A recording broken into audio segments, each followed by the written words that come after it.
राधे राधे दोस्तों, कैसे हैं आप सब। दोस्तों, हमारे YouTube चैनल पर आपका स्वागत है। हमारे इस चैनल को सब्सक्राइब कीजिएगा और हमारे वीडियो को लाइक, शेयर और कमेंट ज़रूर कीजिएगा। दोस्तों, जैसा कि हम सभी लोग जानते हैं कि अभी कार्तिक मास का जो पावन महीना है वो अभी चल रहा है। जी हाँ दोस्तों, कार्तिक महीने को जो है धर्म, कर्म, भक्ति भाव, उपाय, यातना और साधना के लिए दोस्तों सबसे शुभ माना जाता है। इस महीने को जो है दोस्तों भक्ति भाव वाला महीना और किस्मत चमकाने वाला महीना भी कहा जाता है। कार्तिक मास हिंदू धर्म में सबसे अत्यधिक पवित्र महीना माना जाता है। इस बार का जो महीना है दोस्तों 1 नवंबर से शुरू हो चुका है, जो कि 30 नवंबर तक कार्तिक मास का महीना खत्म होने वाला है। शास्त्रों में इस महीने को बहुत ही पवित्र माना जाता है और साथ ही इस महीने में व्रत और तप करना भी बहुत ही महत्वपूर्ण भी माना जाता है। कहा जाता है कि इस दौरान अगर आपने शास्त्रों में दिए गए नियमों का पालन करते हैं तो आपको सुख की प्राप्ति होती है। इसके साथ ही इस मास में न केवल भगवान विष्णु बल्कि माता लक्ष्मी जी को भी यह जो महीना है सबसे प्रिय महीना बताया गया है। दोस्तों, कार्तिक मास का जो महीना है ये चतुर्मास का आखिरी महीना भी होता है। इस माह से देव तत्व मजबूत होता है और इस महीने में धन और धर्म दोनों से संबंधित प्रयोग उपाय किए जाते हैं। दोस्तों, ये जो महीना है कार्तिक मास का महीना, ये भगवान विष्णु माता लक्ष्मी जी को समर्पित किया हुआ महीना है। इस महीने में जो भी जातक, जो भी भक्त जो है भगवान विष्णु माता लक्ष्मी जी की पूजा आराधना करते हैं, उनके समक्ष दोस्तों उपाय, यातना, साधना और उनके नाम लेते हैं और सुबह शाम जो है उनके समक्ष दीप दान करते हैं, तो दोस्तों उनके ऊपर भगवान विष्णु माता लक्ष्मी जी की ऐसी कृपा होती है कि उनके जीवन में कभी भी कोई परेशानियों का सामना उनको नहीं करना पड़ता है।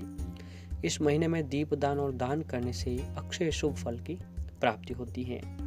जी हाँ दोस्तों, अपनी श्रद्धा के अनुसार जितना हो सके इस महीने में आपको दान अवश्य ही करना चाहिए और इस महीने में नदियाँ, सरोवर, बावड़ी, कुएं, घर के अंदर, मंदिर में जितना हो सके आपको दीप दान भी करते रहना चाहिए। कार्तिक मास को जो है दोस्तों त्योहारों का भी महीना कहा जाता है, क्योंकि इसमें गोवर्धन पूजा, भाई दूज, दीपावली, एकादशी, ऐसे कई त्योहार हैं, धनतेरस जो है इस महीने में मनाया जाता है। इसीलिए दोस्तों इसे जो है त्योहारों का भी महीना कहा जाता है। कार्तिक मास में ही दीपावली जैसा बड़ा पर्व मनाया जाता है। फिर भी इस दौरान कार्तिक मास में हर दिन हमें अपने घर में लक्ष्मी जी की पूजा अवश्य ही करनी चाहिए, ताकि माता लक्ष्मी जी की कृपा हम पर बरसती रहे। कार्तिक मास में रोज रात्रि को भगवान विष्णु लक्ष्मी जी की संयुक्त पूजा करें। गुलाबी चमकदार वस्त्र धारण करके आपको उपासना जो है वह करनी चाहिए। जी हाँ दोस्तों, जैसा कि आपको बताया, ये जो महीना है कार्तिक मास का महीना, ये उपाय, धर्म, कर्म और यातना के लिए सबसे अति उत्तम महीना माना गया है। और इसी महीने में जो है दोस्तों 11 नवंबर के दिन जो है रमा एकादशी का भी दिन पड़ रहा है। जी हाँ दोस्तों, हमारे हिंदू धर्म में एकादशी का जो दिन है सबसे महत्वपूर्ण दिन माना गया है। इसको सबसे शुभ दिनों में से एक माना जाता है। दोस्तों, इस बार इस शुभ संयोग में कार्तिक मास का जो महीना है यह भी भगवान विष्णु जी को बहुत ही प्रिय होता है और एकादशी का जो दिन है वो भगवान विष्णु जी का ही दिन माना जाता है। तो दोस्तों, रमा एकादशी के दिन अगर आप भगवान विष्णु जी की कृपा पाना चाहते हैं तो दोस्तों इस दिन आपको जितना हो सके उपाय, यातना, साधना और जो है भगवान विष्णु जी का समक्ष आपको व्रत, उपवास अवश्य ही रखना चाहिए। दोस्तों, आप चाहे कुछ करें न करें, लेकिन जो है आपको व्रत इस दिन अवश्य ही रखना चाहिए। इससे भगवान विष्णु जी की कृपा आपके ऊपर जरूर बनती है। दोस्तों, रमा एकादशी पर लक्ष्मी जी के साथ भगवान विष्णु जी का भी पूजन करने से धन वर्षा और शुभ लाभ की प्राप्ति हमें होती है। इस व्रत के साथ ही भगवान विष्णु जी की भी पूजा के साथ धन की देवी माँ लक्ष्मी जी की भी पूजा करना शुभ माना जाता है।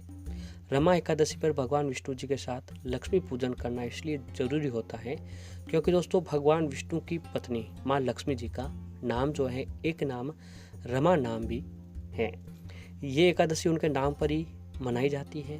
कहा जाता है कि विष्णु जी को जो है भगवान विष्णु जी को ये रमा नाम जो है माता लक्ष्मी जी का ये बहुत ही अति प्रिय महीन नाम बताया गया है।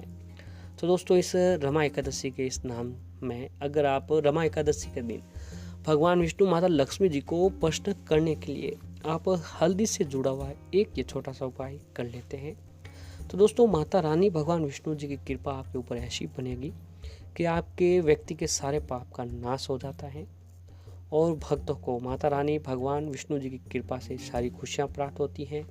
उनके सभी पाप जो हैं वो उनका नाश होता है और भक्तों को सभी सुखों की प्राप्ति होती है।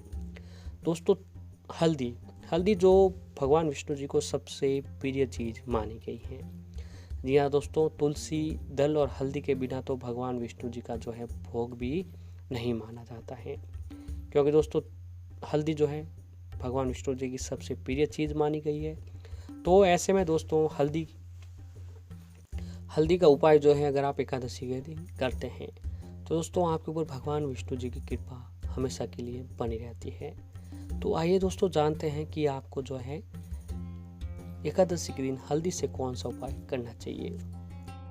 तो दोस्तों इस उपाय को करने के लिए आपको एकादशी के दिन प्रातःकाल जल्दी उठें और दोस्तों स्नान करने वाले पानी में आपको थोड़ी सी हल्दी जो डाल देनी है।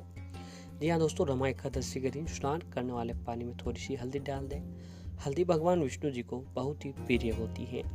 इस तरह से स्नान करने से भगवान विष्णु जी की कृपा आपको प्राप्त होती है और स्नान के बाद जो है पीले रंग के श्वेत वस्त्र अवश्य धारण करें। अब आप अपने घर के मंदिर के सामने आसन बिछाकर बैठ जाएं।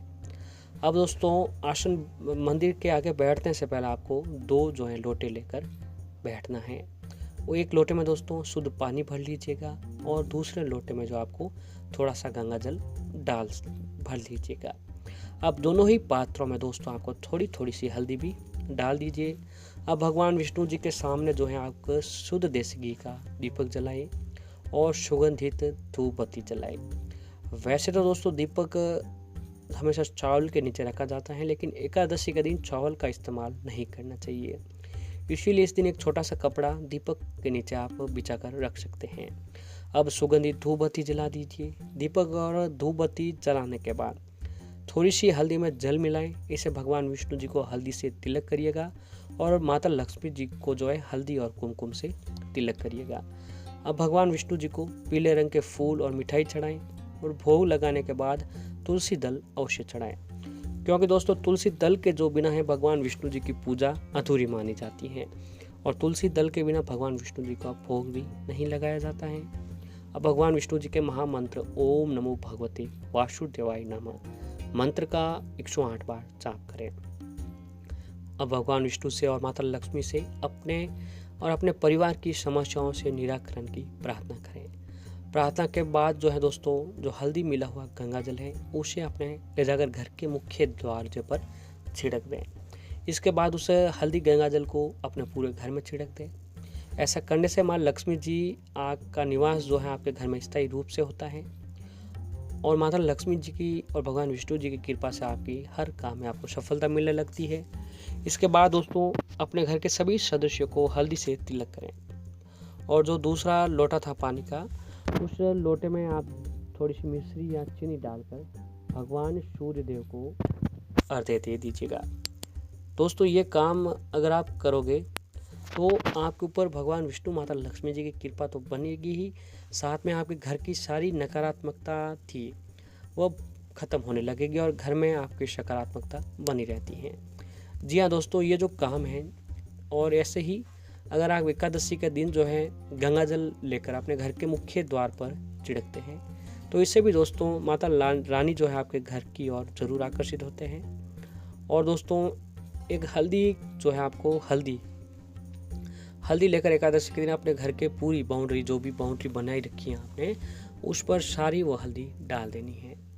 हल्दी डालने से दोस्तों आपके घर में नकारात्मकता जो है वो नहीं बनती है और कुछ हल्दी की गांठें भगवान विष्णु माता लक्ष्मी जी की पूजा में रखकर पूजा आराधना करने के बाद जो है उन्हें हल्दी की गांठों को किसी लाल रंग के कपड़े में बांध कर घर के तिजोरी में भी रखते हैं तो घर में दोस्तों हमेशा धन का आगमन बना रहता है और माता लक्ष्मी जी की कृपा से आपको नई नई सफलता अवश्य ही प्राप्त होने लगती है। तो दोस्तों इस एकादशी के दिन आपको ये काम अवश्य ही करना चाहिए।